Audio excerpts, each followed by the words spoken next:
Kate Daly Show. I fell down on my knees. I stand up 'cause I want to see. Welcome back, Kate Daly Show. Happy to have you listening in. I do have a caller waiting, and so much to say. I also want to tell you, please go in and text Birch Gold. They're really going to help you on this financial part of what we've been talking about so far in the show today.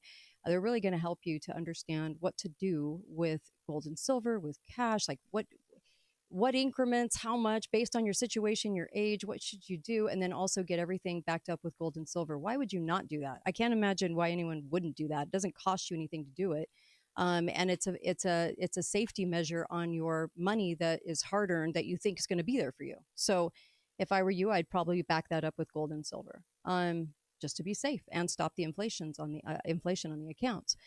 Please please just text. This is the easiest way to do it because you're just going to get free information. That's all you're getting. 989898. Okay. Text that number. Text my name, Kate, Kate. They're going to send you that info. And it's really important to just read the information. And I really would not tell you to do that unless I knew that you needed to see this. So please do that. Text 989898 and then just text my name, Kate. It's just free information. Okay. That you can look at. So there's more. There's a couple of things that I want to mention here that were mentioned by Dr. Richard Day when he was talking about this plan that was in the works and they wouldn't be able to stop this from happening. And he talked about women's sports. He talked about, this is 1969, remember, okay? So he was talking about Japanese cars coming in. He was, and they would be able to oust American cars. And he was talking about all of these things. I've talked about them before on my show.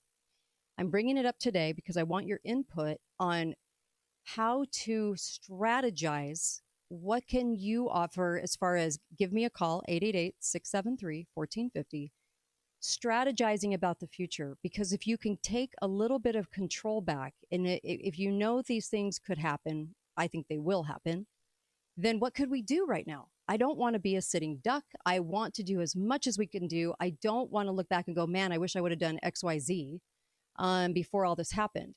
Now, with that in mind, I'm going to say that there's two case scenarios: either a downed economy, lots of people lose their jobs and are trying to make it, or a Bosnia war situation where you have, say, an EMP and everything goes dark and no utilities and all the rest, and it becomes like a survival thing. Okay, so there's really kind of two different case scenarios that I think people think about, even though they don't want to admit it. And I think what gives hope and what gives us a little bit of peace is going, okay, well, what could I possibly do right now? What could I do? So when he was talking about housing and he was talking about assigned housing for people, that you might be living with strangers, they might be doing this to people. Could that be a real scenario? I think so. Yes. I definitely think so. So that's not off the table. And I've thought about that because as he was talking about apartments, condos, look at the tiny home movement, look at RVs. A lot of the youth are putting up, when I say youth, I mean 20 somethings are putting up videos about living in RVs with their kids and so forth. And I thought, okay, yeah, you could probably make pretty good money if you own an RV park, if you own a tiny home plot of land for tiny homes. I see a lot more of our younger people coming into communities that have tiny homes. Okay. I don't want it to go that way, but I can see how it will, because prices are not going to come down. And if you are in your 20s and you get married and try to have a family, good luck trying to own a home. It's not going to happen. The people that are in homes now are probably sitting pretty good in their homes as far as home ownership.